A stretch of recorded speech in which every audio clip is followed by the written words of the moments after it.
trying to track you down for over a week. I called your office, I called here. Where did you get into the city? I got here today, you saw me today, you ran away from me. Somebody else. Don't give me that bullshit. I left about 150 messages at your office.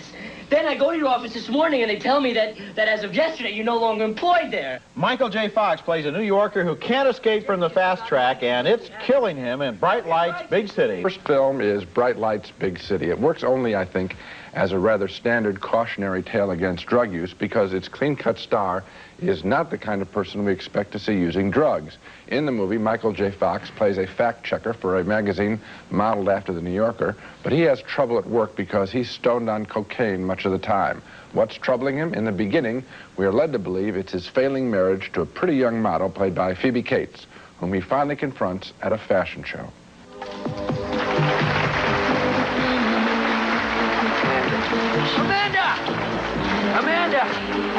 Amanda!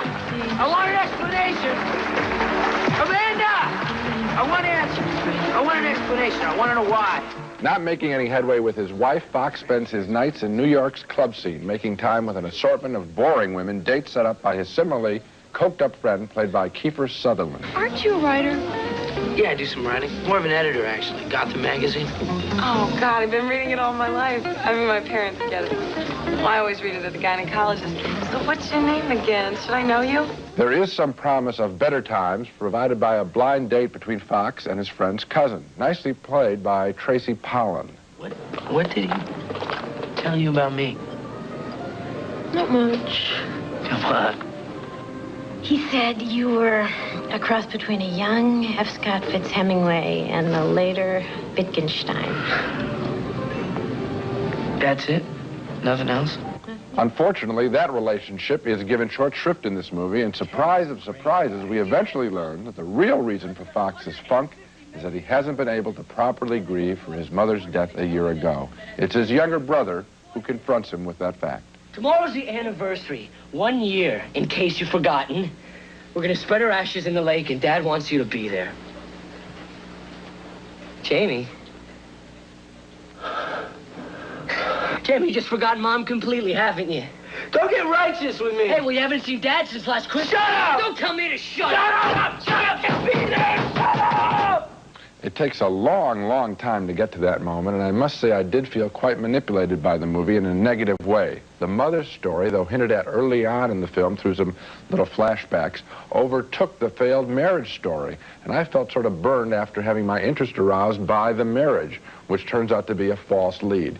Yet that did not prevent me from watching Michael J. Fox, who is quite effective here. I know he's popular because a lot of people think he's cute, but he's more than cute here. He's a solid presence, one of those outwardly stable young people you're amazed to find in distress, and it's compelling to see him play this kind of character. My review, thumbs down on the script, thumbs up on Michael J. Fox. Well, I liked Fox very much, too, and I think I liked the movie more than you did, but I think I read it in a totally different way. I don't think this is a movie about why he uses cocaine, and the possible reasons are unhappy marriage, doesn't have a nice relationship with this woman, or doesn't grieve his mother's death. I think the movie is about the fact that he's completely addicted to cocaine and therefore can't relate to anything else in his life, and so everything is a false lead, and everything in his life is on hold until he deals with his cocaine problem, which he seems about to do at the end of the film. Well, the only problem is we're set up to, first of all, you're right. I mean, a drug habit is a drug habit, and that ruins everything. That seems obvious to me.